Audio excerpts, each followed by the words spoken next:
Israelis so hardcore? What is it that fuels them? Hey! Hi. Hello. Okay, you know Israelis, right? The hummus, the prickly on the outside, gushy on the inside, sabras, high-tech thrivers, startup drivers, agricultural, ecological, technological trailblazers, the cut-off shorts, the honking before the light turns green, the 6-day work week, and yet nobody ever seems to be working. But there is still something you're missing, something about Israelis, which if you don't know about, then you don't really know Israel. Hear that? Is it giving you a hint? Have the computers finally risen up to start the apocalypse? Israelis love electronic dance music. Particularly popular in Israel, house music has received incredible exposure, including such artists as Avicii, Zed, Tiesto. In the clubs, Israelis go especially hard, and that, I think, is arguably the most Zionist aspect of Israeli society. Really? Hold up, explanation on the horizon. I should hope so. So, what's behind the Israeli love for EDM? Why do Israelis go so hard? For example, the way they travel. An estimated 40,000 post-army Israelis backpack all over the world each year in places like Brazil, India, and Vietnam, claiming the need to recharge before joining the professional workforce. So these 22-year-olds spend a really big wad of their hard-earned cash on 7, 8-month expeditions throughout the world. I think it costs like $50 to stay in India for 8 months. Also, Israeli food is super intense. Their chocolate is more chocolatey than other countries, and their salty snacks are way saltier than American snacks. Ever noticed that? Bisley-induced heart attack, anyone? Everything in Israel has this intensity, but there's a better word actually. Everything in Israel is just so damn real. And where I see Israeli realness come out most obviously is its EDM scene. Okay, but isn't it just about escaping? The way I see it, it's the opposite. It's more like exhaling. When the politics, the religious debates, and all the different perspectives of Israeli life are put to the side, you know what Israelis like to do? Dance. As one Israeli DJ put it, the DJ liberates them for a few hours from the conflict and the wars and the stress and all the shit of this country. There's a thirst, a hunger for it, and it's actually the most Zionist thing of all because it's the ultimate expression of self-determination. Come on now. There's nothing particularly Jewish about EDM. No, but it's the Jewish people expressing themselves freely in their own state. No fighting, no war, just being. That resilience is inherently Jewish. Nissan Shore, who wrote Dancing with Tears in Their Eyes, a history of 50 years of dance clubs in Israel, pointed this out as well. He writes, after the suicide bomber attack at the Dolphinarium Disco, the club reopened and the kids kept coming. It wasn't heartlessness. It was saying, no, you won't stop me living my life. He goes on to say, I think this is true Zionism. You still haven't said why Israelis go so hard with EDM. Maybe because Israelis say, screw it.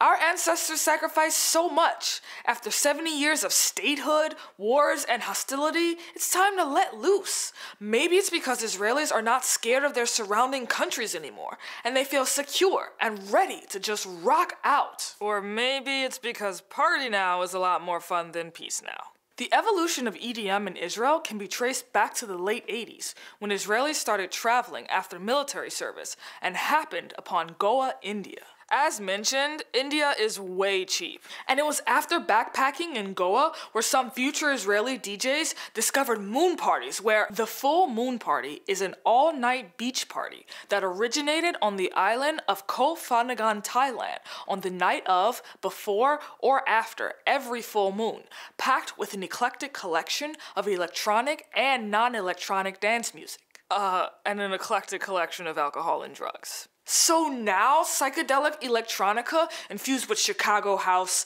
Detroit techno, and early German trance all entered the Israeli musician's psyche and made its way back to Tel Aviv. The duo of Erez Eisen and Amit Duvdevani formed Infected Mushroom, widely considered one of the top EDM groups in the world. The pair spent time in Goa where they perfected their sound, combining rock, trance, and psychedelic music. As Duvdevani said, their goal is to keep people dancing and interested.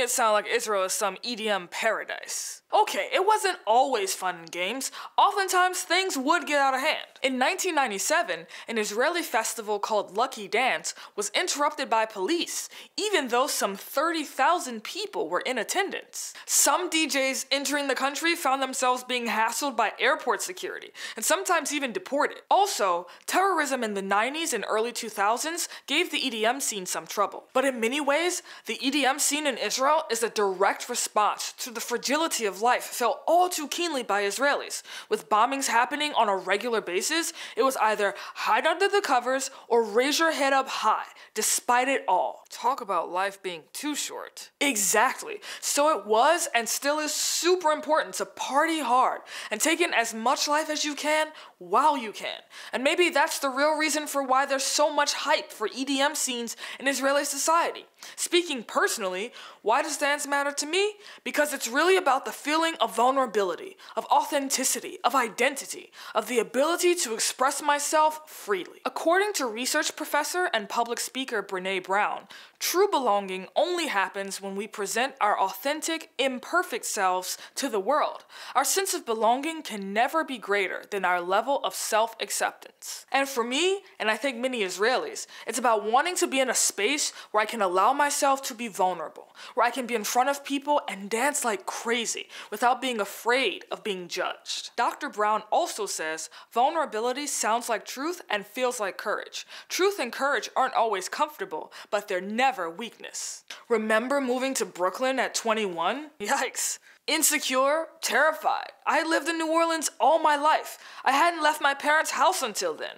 and was overwhelmed by everything, mostly just the rats. But one of the ways I was able to get out of my shell was actually through listening to electronic dance music and dancing in clubs. Maybe for Israelis, it's that same experience I had, where I felt like I no longer needed to be trapped by fear, and I could be, well, the real me. Sounds like a viable formula. Allowing vulnerability to exist, minus giving in to the fear, equals authenticity, and ultimately euphoria. I think the euphoria part may have been the music, plus the strobe lights, plus the MDMA. Anyway, Israelis find the ability to just let everything drop and be real inside their vulnerability.